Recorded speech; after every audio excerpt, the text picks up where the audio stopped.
साहब, माजिद शिकारी साहब, रियाज अत्तरवाला साहब, सभी उलमाए कराम, इलेक्ट्रॉनिक मीडिया के मेरे साथ मुंबई से चलकर बहुत बड़े बिजनेसमैन जो शायद हमारे गांव से ताल्लुक रखते हैं, फरीद नूरी साहब, राशिद भाई, तंजीम साहब, इरफान खान साहब, शाहिद साहब, फरूक साहब, जुलूब साहब, आदिल खान साहब, हसीब साहब, नसीब कुरैशी साहब और यहाँ मौजूद तमाम बुजुर्ग नौजवान साथियों और दोस्तों, हंगामा खड़ा करना मेरा मकसद नहीं है।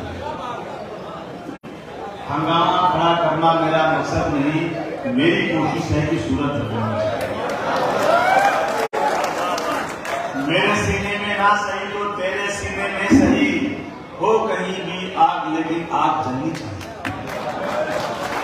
दोस्तों, मैं मालेगांव से बहुत मोहब्बत करता हूं क्योंकि मेरे अपने लोग हैं। 1857 के गदर में जब मुसलमानों को मारा जा रहा था, जब मुसलमान सड़कों पर उतर करके अंग्रेजों से लड़ रहा था, तो 1857 की गदर में आजमगढ़ से, नौ से, मुबारकपुर से निकल के आए हुए लोग हैं जो सिख खानदान की नजारत करते हैं। ये मेरी बात है।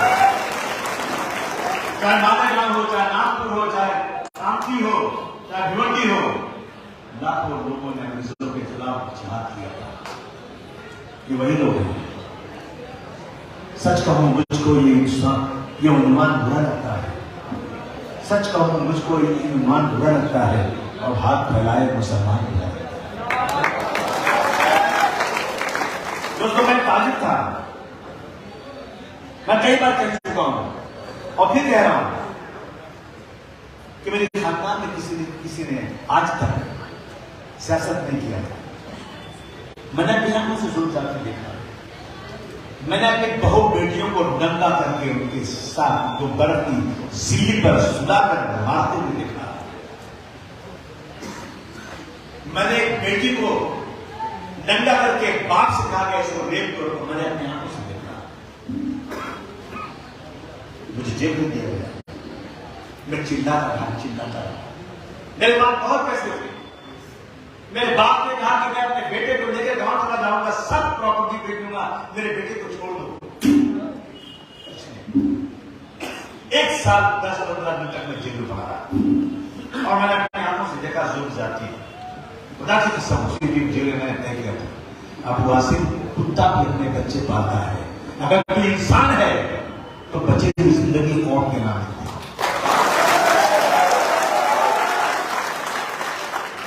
मैं मंत्री बन सकता हूं, लेकिन मैं तंगे चाहते वाला मंत्री नहीं बनूंगा। मैं चोर बाजार की लाल बत्ती वाला मंत्री नहीं बनूंगा। मैं आंखों में आंखें डालकर वजीर आला से बात करने वाला मंत्री बनूंगा।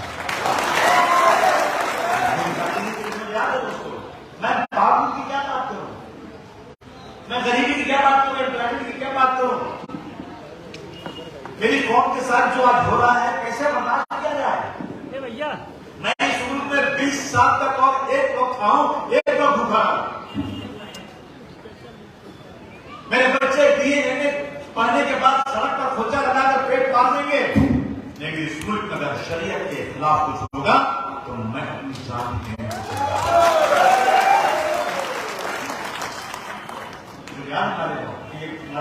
मुझे 32 लोग शहीद हुए और कई सब छोटे छोटे बच्चों के गोश्त के दुखड़े हवा में गए थे।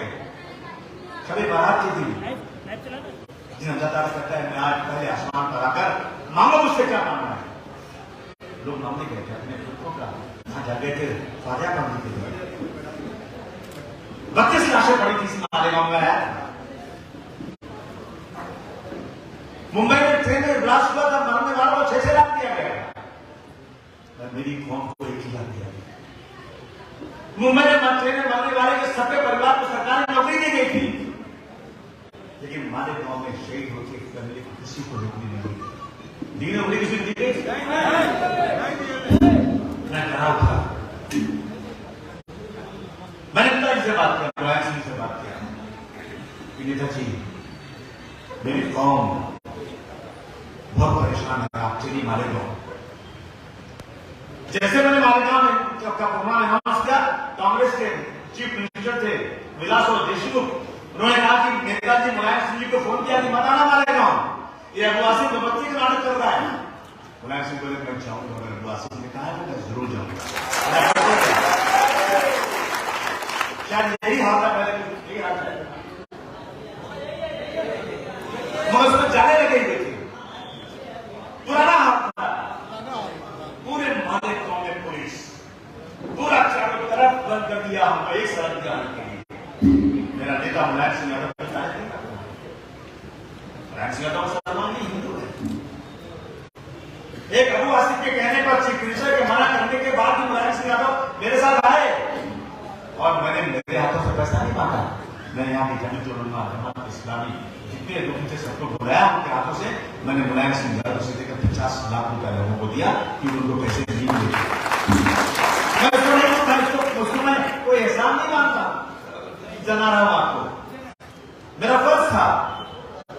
अगर सरकार ने नहीं दी तो हमने आगे कोशिश किया, मगर यहां कुछ लोगों ने अलग कहा, मैं नाम भी देना चाहता हूं, कहा कि बहुत पैसा है तो वहीं बांटते, यहां नहीं किया तो ये मैंने अपने नामों से सुना। आप नहीं दे रहे, मैं दे रहा हूं, आपको बुरा लग रहा है। उसके बाद लास्ट हुआ, मैं सरकार से पूछूंगा, 32 लोग शहीद हुए, कई सैकड़ों बच्चों के बदन के टुकड़े टुकड़े हो गए, किसने बर्दाश्त किया? कौन है वो? मुसलमान गिरफ्तार यूसुफ भाई, सारे मुसलमान गिरफ्तार हुए। मस्जिद में ब्लास्ट, शब बारात के दिन ब्लास्ट, अब गिरफ्तारी मुसलमानों की।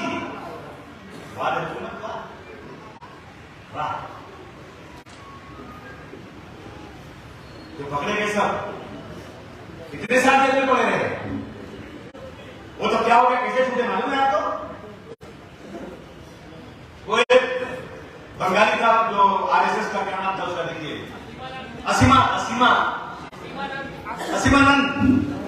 असीमानंद जी जेल में जिस वैली में बंद था, उसी वैली में एक महमूद नाम का लड़का हैदराबाद का,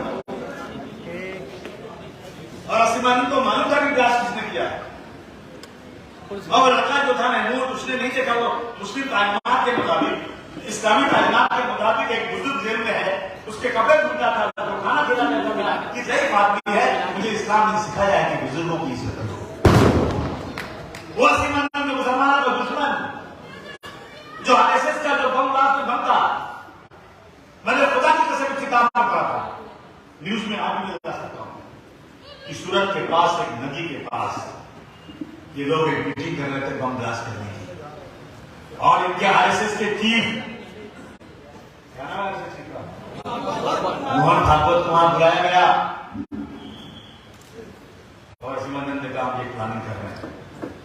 उसमें लिखा था किताब में, मोहन भागवत ने कहा कि तुम जो कर रहे तुमको मैं इसकी बधाई देता हूं, लेकिन मैं इसमें सामने नहीं आऊंगा। कोई पकड़ने वाला नहीं, कोई पूछने वाला नहीं। भाई मोहन भागवत को जब इसने असीमानंद की बहुत इज्जत किया, तो उसका जो इंसान था वो जाम था, उसने कहा मैं कोर्ट में जाऊंगा इस बच्चे के बारे में। उसने जाकर कहा ये जो लड़के पकड़े गए हैं ये असदुद्दीन नहीं, इन्होंने नहीं किया, बल्कि फलाने ने किया, उसने नाम भी दिया। मुझे याद है मुंबई में अपने चौहान साहब की सरकार थी, चीफ मिनिस्टर थे, और दिल्ली में होम मिनिस्टर थे चिदम्बरम, शिवराज पाटिल, नहीं पी चिदम्बरम थे, मुझे मालूम है। तो मुझसे कहा गया कि साहब ये स्टेटमेंट क्या आया है, और आरएसएस ने कोशिश की, लेकिन वो स्टेटमेंट जो था ना मजिस्ट्रेट के सामने दिया गया। इसके बाद आपने कभी इसके पहले एनआईए सुना? नहीं सुना था आपने? एनआईए ठीक नहीं, सीबीआई की पुलिस ने सबका, और एनआईए का गठन हुआ। एनआईए ने कहा हाँ जो उसने कहा है ना वो बिल्कुल सच्ची बात है, और सब मालेगांव के बच्चे। हेमंत करकरे साहब, मैं दिल्ली से आया था हवाई जहाज में, जब हेमंत करकरे साहब ने पकड़ा साथी प्रज्ञा सिंह ठाकुर पुरोहित वगैरह को, तो ये चीफ मिनिस्टर थे नरेंद्र मोदी, गुजरात से चिल्ला उठे, अडवाणी दिल्ली से चिल्ला उठे, बाला साहब ठाकरे मुंबई से चिल्ला उठे, ऐसे के साथ ने गिरफ्तार कर लिया। उसके बाद मनमोहन सिंह ने हेमंत करकरे को दिल्ली बुलाया, कहा कि तुम जाओ अडवाणी साहब को बताओ तुम्हारे पास क्या एविडेंस है। मेरी कौम के लोग 32 मर गए और मुसलमान थे, और मुसलमान को गिरफ्तार किया। कोई माई का लाल पैदा नहीं हुआ जो ये कहे कि तुम बताओ इनको कैसे गिरफ्तार किया। जिन्होंने जान देकर मैकदी की आबरू रखी, वही अब खतरे खतरे के लिए कर सकता है। फिर क्या हुआ, ये गिरफ्तार हुए, एटीएस केस देख रही थी, प्रज्ञा से झांकू पुरोहित पांडे का, और एटीएस ने सारे गवाहों को 35 गवाहों को मजिस्ट्रेट के सामने 164 का वकील साहब बयान दिला दिया। बीच में नाई आ गई, ने वही गवाहों को खड़ा कर दिया। गवाहों ने कहा कि हमें बंदूक की नोक पर बयान दिलाया गया है। इसके सामने मजिस्ट्रेट के सामने किसने दिया? बॉम्बे पुलिस। इनको छोड़ने की तैयारी। आपने देखा गुजरात की वो लेडी बिल्किस बानो, मैं गुजरात गया था, नंगी उसके घर से तो मार दिया, नंगी और रेप किया, नंगी भाग रही थी बेचारी, किसी ने लहंगा किया, लहंगा पहन के गई। और वहां गुजरात की कोर्ट में फैसला सही नहीं होगा, महाराष्ट्र की कोर्ट में कुम्मा चलाओ। चीफ मिनिस्टर साहब, तुमको चुल्लू भर पानी में डूब मरना चाहिए, तुम्हारी सरकार से फैसला नहीं होगा। बेस्ट बेकरी का मुकदमा वहां नहीं चला, सजा हो गई, उनको छोड़ दिया गया। ये बहुत अच्छे परिवार के, तो फूलों का हाथ बनाया गया। देख रहे हैं क्या देश में, हम संविधान को मानते हैं, इस संविधान की कसम खाने वाले रेबिस को छोड़ते हैं, और रोजाना मुसलमानों का सर सुन जाते हैं। मतलब 1947 से पैदा नहीं हुआ था, लेकिन मैंने पढ़ा है कि जब हिंदुस्तान का डिवीजन हुआ, उसके पहले हिंदू और मुसलमान कंधे से कंधा मिला के आजादी की लड़ाई लड़ रहे थे, सब एक साथ थे। लेकिन जैसे आजाद हो गया देश, अंग्रेजों ने हिंदू और मुसलमानों को बांट दिया, पाकिस्तान बना दिया और हिंदुस्तान बना। हमारी जो भाईचारगी थी खत्म कर दिया। जो पाकिस्तान में हिंदू थे वो हिंदुस्तान आ रहे थे, हिंदुस्तान के मुसलमान पाकिस्तान जा रहे थे। मोहम्मद अली जिन्ना ने कहा आओ मुसलमानों तुम्हारे लिए एक अलग मुल्क बना दिया। लेकिन दिल्ली की जामा मस्जिद की मीनार की सीढ़ियों से जो वहां अब्दुल कलाम आजाद ने कहा था, वो आज भी हमारे कानों में पहुंच रहा है। बचाओ मुसलमानों, इस मुल्क को छोड़कर चले जाओगे तो तुम्हारी मस्जिदें मीनार हो जाएगी, तुम्हारे कब्रिस्तान में कोई फातिहा पढ़ने वाला नहीं होगा। तुम्हें याद नहीं, इसी गंगा में तुमने वजू की नमाज पढ़ा है। मैं चरण तुमको मीनार, तुमको जामा मस्जिद का मीनार आबाद में रहना चाह रहे, तुमको छोड़कर इस मुल्क में तुमको इंसाफ मिलेगा। कितना इंसाफ, कौन सा इंसाफ? ये इंसाफ मिल रहा है? कौन सी इंसाफ हुआ तुम्हें? मुंबई के शाहबाद 10 साल से मुसलमान, गवर्नमेंट से जगह मांगा, गवर्नमेंट ने जगह दे नहीं दिया। और ये शिवसेना के लोग मुझे कभी दावेदार मिले, मैं माफ कीजिएगा, कहा कि मैं शिवसेना का आपसे सुनते हुए जो लोग मेरे कौम को कत्ल करने के मंसूबे बनाते हैं, तुम दादी रखते उसको सपोर्ट करते हो? तुमको शर्म नहीं आती?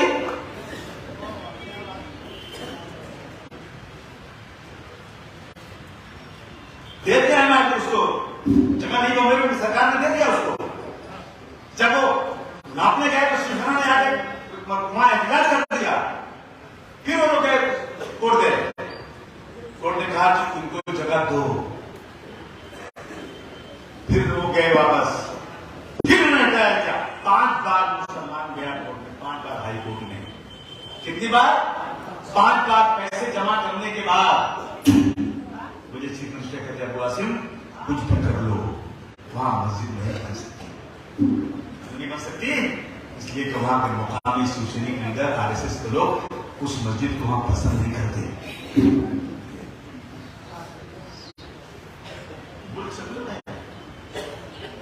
और हमारी हालत ये मुल्क में है। आफ्ताब पूनावाला नाम का एक आदमी ने लिविंग रिलेशन आराम को एक लड़का और लड़की बिना शादी के एक जगह रहे साथ में, इसको कहते हैं लिविंग रिलेशन। एक लड़का लड़के साथ में शादी कर रहे हैं, इसको कहते हैं आजादी। यहाँ इंसाफ नहीं तो अल्लाह ताला की तरफ से इंसाफ होगा, जमीन घुस जाएगी। खुदा की खुदाबंदी में अगर तुमने इंटरफेरेंस किया तो याद रखना आज नहीं तो कल इसका भुगतना पड़ेगा। जैसे आफ्ताब का नाम सुने ना, बहुत खुश हो गए। मुसलमान ने लड़की को काटा। सकल हिंदू समाज आक्रोश रैली पूरे महाराष्ट्र में गेरुआ कपड़ा बांध के झंडे लेकर चल रहे हैं। और कहा बजा रहे हैं मस्जिदों के बाहर मुस्लिम कहता है भाई साहब मुझे अजान हो रही है, प्लीज क्या बना हम कर दो, क्यों जलाते हो अजान। लड़के गुस्से में आ गए तो मारा और कुरान शरीफ जाके जला दिया, पेशाब कर दिया और मस्जिदों के गुंबद पर झंडे लगा दिए, गेरुआ कर एक जान है चाहे कोई ले ले, लेकिन अबू आसिम की जबान में मारे का नाम बोला। पुलिस वाले बोल देते थे क्या बोले थे अबू आसिम, मुझे इतनी ताकत दे दो ना कि पुलिस वाले मुझे ऐसे सलाम करें। अगर इनको अभी फोन करेगा तो शिवसेना का लीडर ना मिनिस्टर ना, ये बैठे नहीं रहे, खड़े हुए yes sir yes sir yes sir yes sir करेंगे। अबू आसिम को भी तुमको यस सर करना पड़ेगा।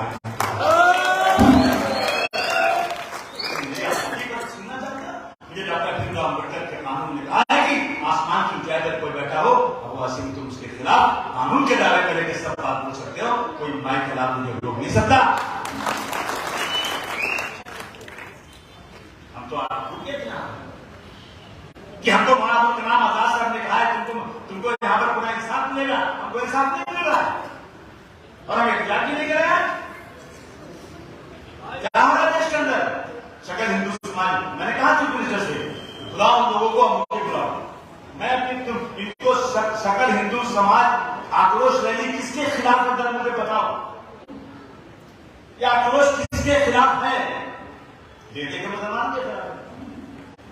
क्या किया हमने? अरे आफ्ताब पूनावाला तो पास ही निकला, खुदा बाहर निकली जुलिया, और उसके बाद कई हिंदू समाज के लोगों ने, एक ने मेरठ में एक अपने आशिक को या सवार को काट के बैग में रख के ले जा रही थी और मेरठ में स्टेशन में पकड़ी गई। आपने सुना नहीं? क्योंकि वो मुसलमान नहीं थी। अरे ढाबे पे मार दिया उठा के और फ्रिज में रख दिया। आपने सुना नहीं? मुसलमान होगा तो मुसलमान नहीं है, आफ्ताब नाम है तो चिल्लाएगी और सरकार कुछ नहीं बोल रही है। रोजाना मुसलमानों को कहता है कि 20 लाख मुसलमानों को मार देना चाहिए। हमारे सामने तुम दबा कर भाग गया, तुम कौन सी खेत की बोली हो मुसलमान को मार?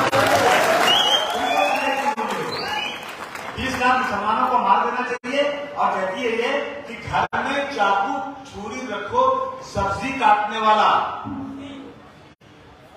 क्योंकि तुम्हारी बेटियां महफूज नहीं रहेंगी।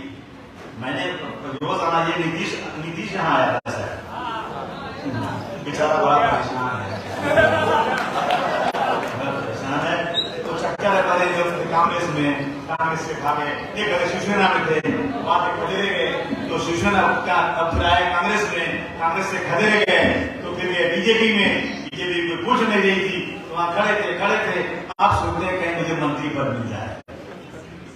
ये लोग जो है, अभी मैं उस दिन देख रहा था कि लव जिहाद के नाम पर जो इतना चिल्लाया जा रहा है, भाई मेरे पास लिस्ट है पूरी जो लव जिहाद की बातें कर रहे हैं।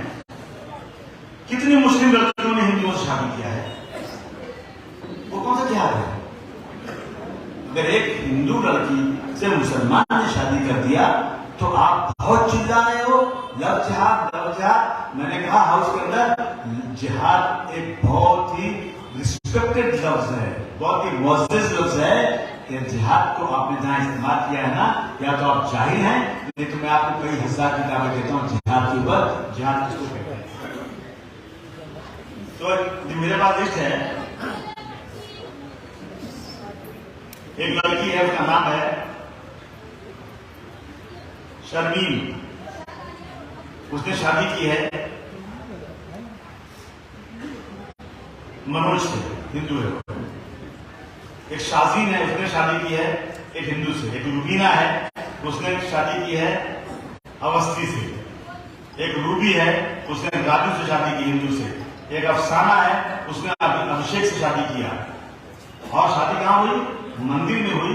और वहां इसीलिए क्या बधाई वो नहीं बोलता, क्योंकि वो तो लड़की मुस्लिम थी ना, तो कहना कि अगर मुस्लिम लड़की से शादी करेंगे, भाषण कर रहा है एक चौहान है, उसके बाद कितने केस है? 1800, 1800 FIR है। उसके बाद भी रोज आना वो पूरे घूम घूम के जो चाहो बोलता है और कहता है कि 50 बार खुदा की कसम, मैंने मुसलमानों से पूछा कि मुसलमानों को हुजूर सल्लल्लाहु अलैहि वसल्लम को मानते हो? सब कहते हैं मानता हूं। उनके लिए जान दे सकते हो? आपसे पूछता हूं, मानते हो नहीं मानते हो? उनके लिए जान दे सकते हो? सही बोलो। उनके कहे हुए मानोगे? उन्होंने कहा है, मैंने कई बार कि मुसलमानों ने कहा है कि अपने पड़ोसी का ख्याल करो। मालेगांव वालों, आज से कितना करना, अपने हिंदू भाई से कहना कि मैं अगर तुमको रात को खून की जरूरत पड़ेगी तो मैं अपना खून देकर तुम्हारी जान बचाऊंगा। इसलिए मुझे हुजूर का फरमान है। ये नहीं क्या दिखाएंगे, ये क्या बताएंगे नहीं। हमारे कहना है तुम यहाँ देश में रहना है तो वंदे मातरम पढ़ना पड़ेगा। सुनो, और क्या कहते हैं हमारे ये फडणवीस साहब कि अबू आसिम साहब, दुनिया में कोई भी मजहब ऐसा नहीं जो मां के आगे सर झुकाने को मना करे। मैं तो चाहिए मजहब है, मेरा मजहब कहता है कि चांद सूरज जमीन आसमान जिसने बनाया ना, उसी के आगे सर झुकाना और किसी के आगे सर न झुकाना है।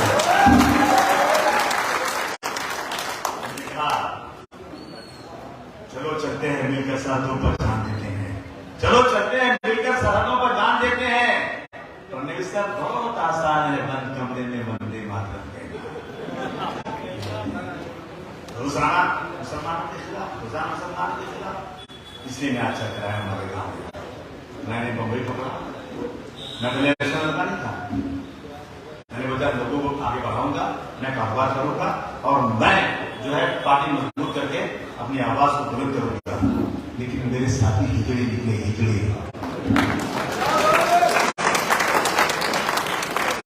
मैंने तो ये दिल का जला हुआ हूं। अबू आसिम जिंदाबाद, शरद बनने के बाद होता शरद तो जिंदाबाद। तो मेरा बेटा था शरद माना का बन गया, जिसको लाशम माना। मुझे मर्द चाहिए, मर्द चाहिए, मुझे नपुंसक नहीं चाहिए।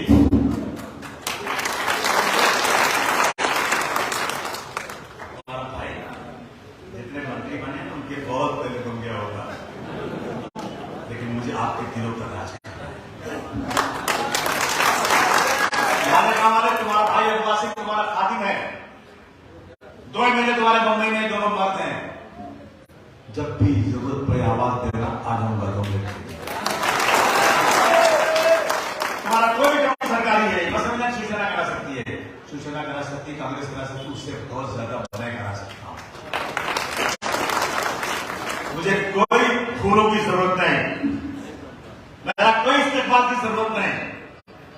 मुझे कांटों के रास्ते पर चलने दो, लेकिन मेरे पीछे खड़े हो जाओ। अगर राजनीति में सर नहीं गिना जाता ना, तो अल्लाह की कसम बुलाना नहीं।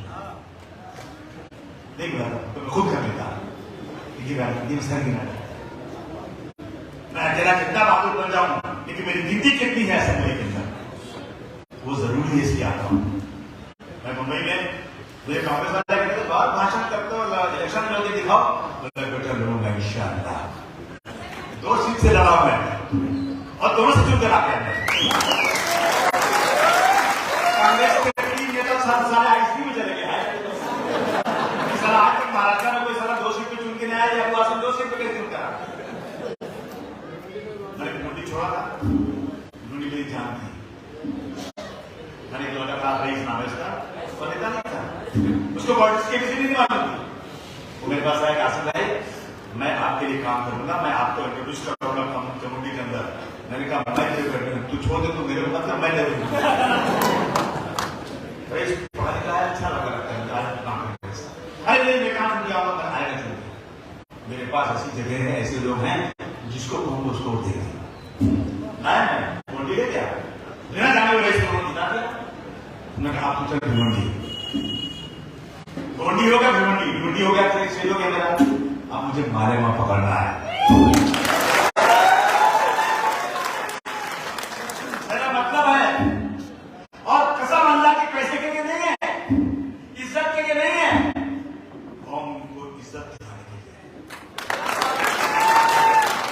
अगर इतने मारे गांव के लोग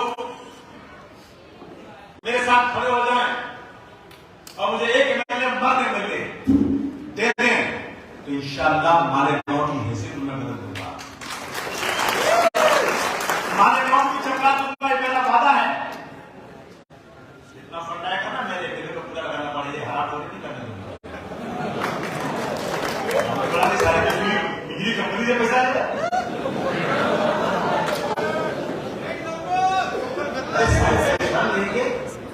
बिजली कंपनी खर्चा में मारे गांव के लोगों के साथ जिसने तुमको बनाया। सुन रहा हूं मैं,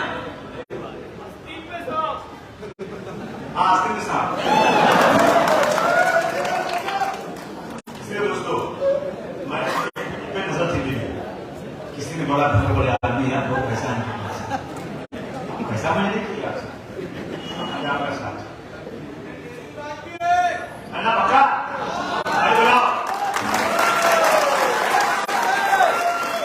अब मैं इसको मारे गांव का सदर बनाऊं क्या? बोलो साथ दोगे? सुन लो, झूठ बोलना गुनाह है कि नहीं बोलो मानो यार। झूठ बोलना, झूठ वादा करना गुनाह है कि नहीं? जोर से बोलो है कि नहीं? अब बोला तो हाथ उठा के ना, तो अब ये सोच के बोलना कि गुनाह नहीं करूंगा। माने गांव में जब इनको सदर बनाऊंगा तो समाजवादी के साथ लोगे।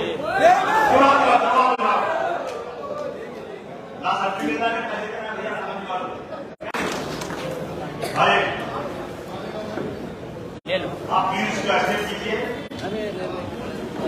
और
माली से अदावत है पर शैतान चमन हूं मैं, सरकार का दुश्मन हूं पर वफादार वतन हूं मैं। माली कभी रुतबे में चमन हो नहीं सकता, माली कभी रुतबे में चमन हो नहीं सकता, सरकार का मतलब तो वतन हो नहीं सकता। माली को बदलेंगे तो चमन फिर भी रहेगा, मोदी को बदले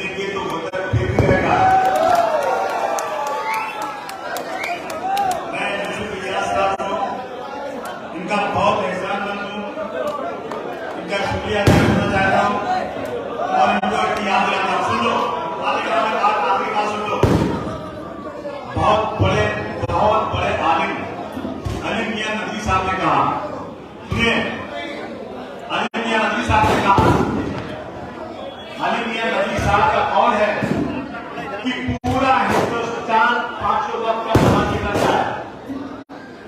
पूरे हिंदुस्तान के मुसलमान सब के सब सारों तहजीब करने लग जाए, लेकिन जब तक सियासी शूर नहीं आएगा ना, तो ऐसा वक्त भी आ सकता है कि 5 वक्त की नमाज भी पढ़ना इस मुल्क में मुश्किल हो जाए। इसलिए मुझे ऐसे साथियों की जरूरत है। बहुत बहुत शुक्रिया। बता हेलो भाई, ये देखिए वक्त का। हाँ, सब लोग बैठ जाए, क्योंकि जो तंजीमें हैं अलग अलग अदारे इस्तेमाल करें, सभी लोग बैठ जाए और जिन तंजीमों का नाम का ऐलान हो सिर्फ वही आ जाए। सबसे पहले मैं सदर जलसा एडवोकेट अब्दुल अजीम खान साहब से गुजारिश करूंगा, सब लोग बैठ जाए, बराए मेहरबानी सभी लोग बैठ जाए। स्टेज पहली फुर्सत में स्टेज खाली कर दे, क्योंकि अभी दोबारा फिर सभी तंजीमों के लोगों को आना है। स्टेज खाली कर दे। मैं सबसे पहले सदर जलसा एडवोकेट अब्दुल अजीम खान साहब से गुजारिश करूंगा, तशरीफ लाए। मैंने ये लेटर पे शहर के सभी मसाइल और काम के लिए क्या चाहिए सब लिख कर दे रहा हूँ, और इंशाअल्लाह ताला मेरे को जो जिम्मेदारी दी गई है मैं उसे पूरा करूँगा आपकी दुआओं से। भाई एडवोकेट अब्दुल अजीम